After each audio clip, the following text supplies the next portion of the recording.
What effect does a month of rain and no sunshine during the height of summer have on our chili plants? That's kind of what I'm going to be answering today. We're going to take a look at my chili plants and see what effect the lack of sunshine has had. And we're also going to talk about some tips to maximize this glorious weather that's coming through, and hopefully we're going to have a few weeks of that. So join me today. We're going to be doing a garden update video with a little bit of a difference. I mean, listen, I can't be too disappointed with what this looks like. It is just beautiful to come in here. We still have some plants that have been really slow. I did show you guys this the last time round. It's grown a bit since then, but still, it should be about that size by now. But still lots and lots of great growth going on here with my hydroponics plants with this new system. I will be making a few changes next year to this to optimize this growth, but for a first season, not too unhappy. Over here, we have the raised beds. These guys are doing fantastically, so many pods. And that's one of the first things you'll kind of notice this year if you are growing with a similar sort of season that we've had here in the UK, is the fact that these pods are coming in a lot quicker, especially the super hots. If we have a look over here, these are some beautiful habaneros, and we have loads of them. We even got some ripe ones back there. I wouldn't typically expect to have so many fruit on my super hots this early on. And we'll see quite a few of my other really super hot plants inside the greenhouses, and you'll see just how many fruits have come through on there as well.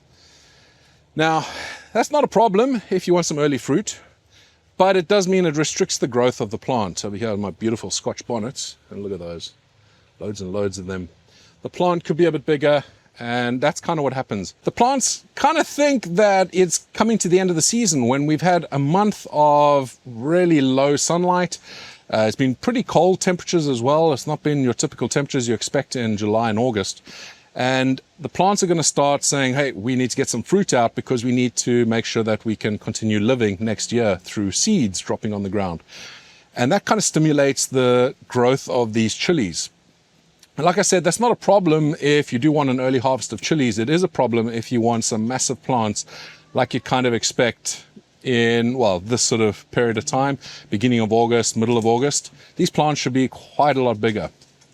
It's not the end of the world, however, and we'll talk through some strategies you can use to help improve your plants and take advantage of this beautiful weather that we're having at the moment. Before we get to that, let's take a look at some of the plants here in the polytunnel. This one here up first, this is, I believe, a Naga Viper Brain. Just have a look at that pod. It is so gnarly and beautiful. But we'll check on seeds here just to see which one this actually is. And yes, it is. It's an Naga Viper Brain. It was planted February 21st. It took 12 days to germinate. And yeah, we can see just how beautiful this is looking. There's quite a few pods on there. And actually, some of my plants in the greenhouse also has a lot of these. But aren't those just stunning? Loads of new ones coming through up there as well. But lovely, lovely plant. And I cannot wait to try them. I think it's going to be an absolute scorcher. This one right next to it, which is even bigger, is another super hot. You can see those beautiful pods if we look through there. Got much more of a gnarlier tail. Just take a look at that. That is insane. And I believe this is a Primatali. I don't know if it's a red or a golden, but we can very quickly check if I just scan the tag. And yeah, it is a red Primatali. And yeah, that was started February 21st. This is actually some of my seeds from ChilliChumpSeeds.com. We're going to be restocking quite a lot of these seeds very soon because obviously we're going to get quite a few ripe pods. One benefit, I guess, of the weather we've been having, I'll be having some early super hots that are lovely and ripe. But take a look at these. Hopefully you guys are having a similar harvest to me with your Primatalis. And they look as beautiful as this, but yeah, really happy with this plant. Let's move away from the super hots a little bit and have a look at some sweet peppers. This is inside my beautiful raised beds. And actually, there's a special offer on this weekend, 40% off these raised beds. I'll leave a link down below with a code, and you can go get yourself a really good deal because I absolutely love these. But back to this. This here I know exactly what that is. It is so distinctive. That is a red lacer. And I believe they taste absolutely wonderful. Actually, let's give one a try. Isn't that shape just awesome? Let's give it a try. Look at that. Thick skin. Very sweet. Beautiful taste. That's really, really good. No heat whatsoever. It's not meant to have any, the red lacer. I'm actually growing an orange lacer as well. I think we have a few ripe ones as well in the greenhouses. So we'll have a look at those in a bit, but that tastes amazing. And we'll have some seeds for these as well in the seed store a little bit later on this year. Awesome. Let's go take a look at Big Chump. I actually had to do some work on the irrigation system the last few days because I had some problems with the pump, but we have sorted that out. And one thing to point out, a quick tip for you guys, if you are setting up an irrigation system, get your filters before it gets to the pressurized part of the system. There you can see there's a lot of different connectors in that. There's more chance for leaks and things like that to happen. You're not going to get leaks if it's not pressurized. That's just coming in from these barrels over here as well as from the tanks outside. So that's never going to be pressurized, and that is going to give lovely clean filtered water through to this pump, which then goes through to my drippers and make sure that they don't get clogged up. So yeah, it's 34 degrees inside here at the moment. We can see in here, this is looking lovely, but it could be looking lovelier. These here are my super hots all along this side of the greenhouse. And I have super hots all throughout the greenhouse, but these are only super hots all across here. And yeah, you can see little glimmers of color from the ripe pods that are coming through over there. I think this might be a Fatali. Yeah, that is a Fatali. And yeah, we've got some ripe ones coming through. We've got lots of green pods coming through on some of the other plants.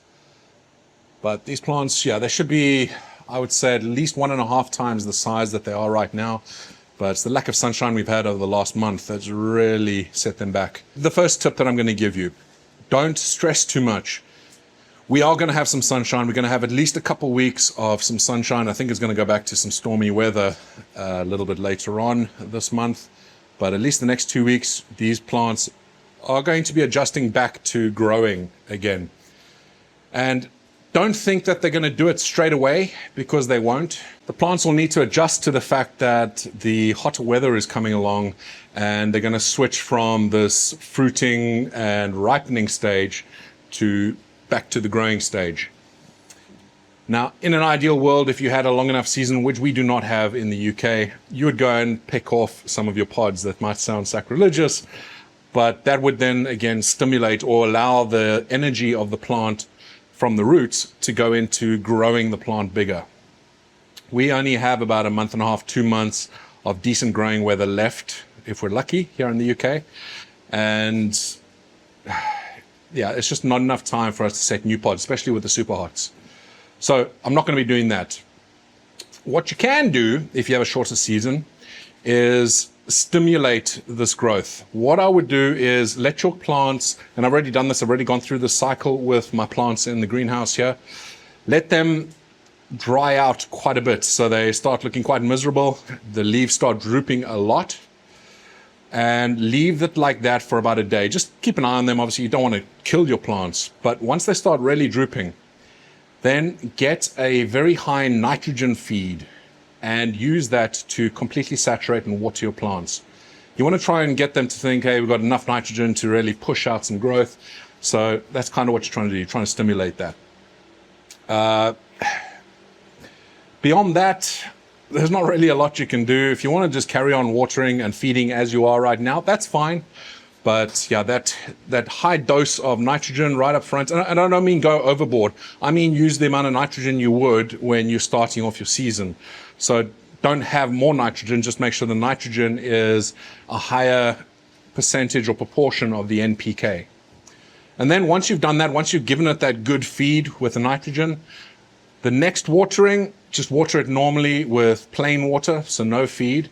And then after that, go back to your typical NPK where you've got quite a bit more phosphorus and potassium and a little bit less nitrogen. And hopefully that will stimulate your plants to grow a lot bigger. So we'll see how it goes. I'll be able to update you in about 3 or 4 weeks time, and you should see quite a difference in these plants over here. We have a new addition to the ChilliChump stable, and that is a lovely fig tree. So I'm going to try and grow these figs.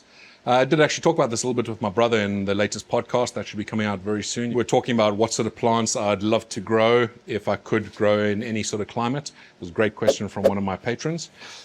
This is one of them. Figs. I'd love to get ripe figs. Now I'm going to see how this goes. We've got a lot of new growth, so at the moment it's quite happy. You see the new growth there and there. We had some leaves come off, and that's fine, but as long as we're seeing this new growth come through, then I am happy. You can see over there as well. And I want to see if I can get this to last through the winter out here in the greenhouse without anything special like a warming mat or any sort of heating. And I'm actually growing quite a few 7-pot primos, and this is one of them. There's a little baby one. Check out that. Lovely, lovely tail. And yeah, we're getting quite a few fruit on this so far. Little tiny ones, and they all have this beautiful tail. And these will be in my seed store as well. I am working in collaboration with Troy Primo, the creator of this pod, this beautiful, spicy, scary pod. And yeah, we'll be having some seeds in the store, and they should be in there in the next, I would say, about a month's time. So keep an eye on that. Make sure you signed up to the newsletter and you will get alerted. But isn't this just lovely? Look at that, another one over there. If you haven't yet seen the video, about 2 videos back, I was looking a little distraught on the thumbnail image. Go and check that out, and then you won't be spoiled for what I'm about to show you. That is looking pretty gorgeous. I mean, it was looking more gorgeous when it was fuller and we had branches coming off everywhere, but we managed to recover not only this branch, which I pointed out in that video, but also the second branch. There was one lying on the ground that looked like it was snapped off, but actually it wasn't. So this is my 7-pot primo. Branches are still down there.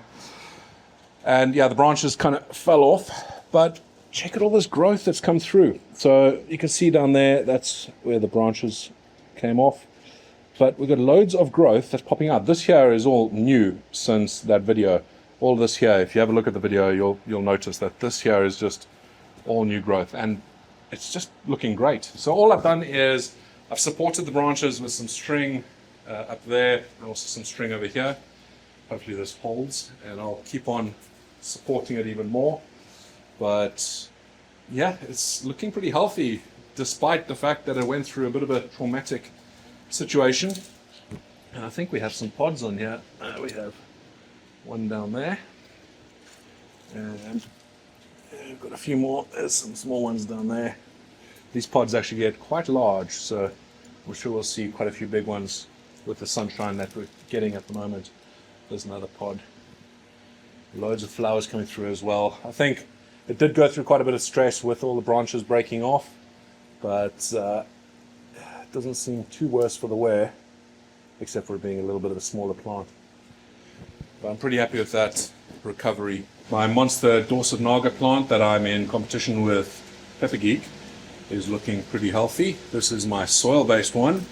It's a little bit smaller, but we've got lots of pods coming through on there already, lots of flowers, and I'm sure we'll see a lot more growth of, well, that plant especially with the sunshine we're going to have soon.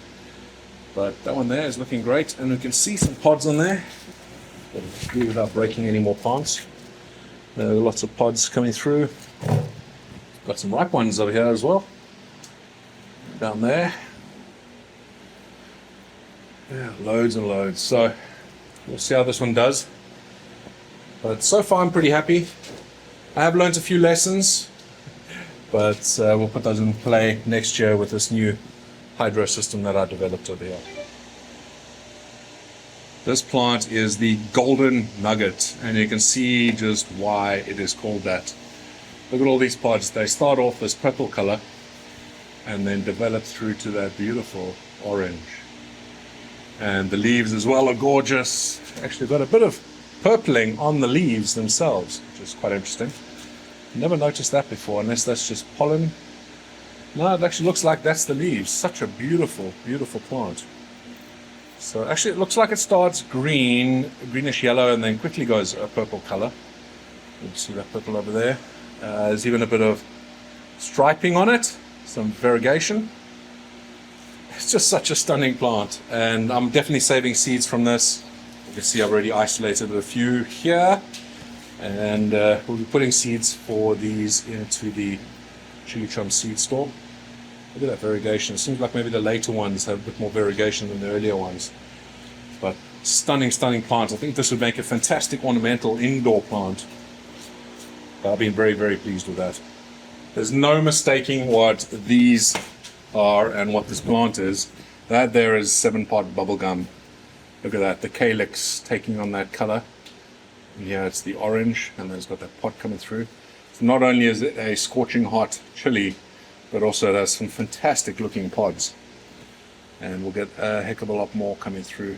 You'll see some are falling off. If you are having flower drop because your plants or your pods are not actually pollinating, then just make sure you increase the humidity in your greenhouse or your growing space.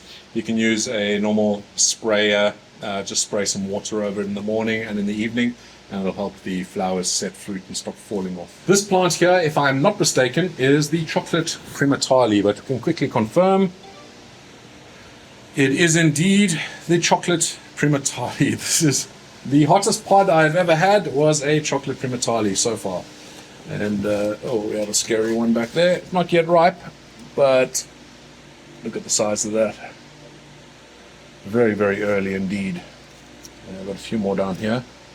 Some smaller ones. And these again are from my seed store. I think I have a few in stock still, but as soon as we get these to ripen, we will have plenty more seeds.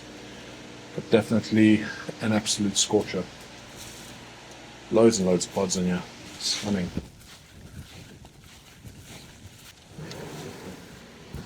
Those here are Scotch bonnet reds, so not super hots, but beautiful, massive pods, and they've got a lovely spice to them, and not a bad flavor, even though Scotch bonnets aren't necessarily my favorite.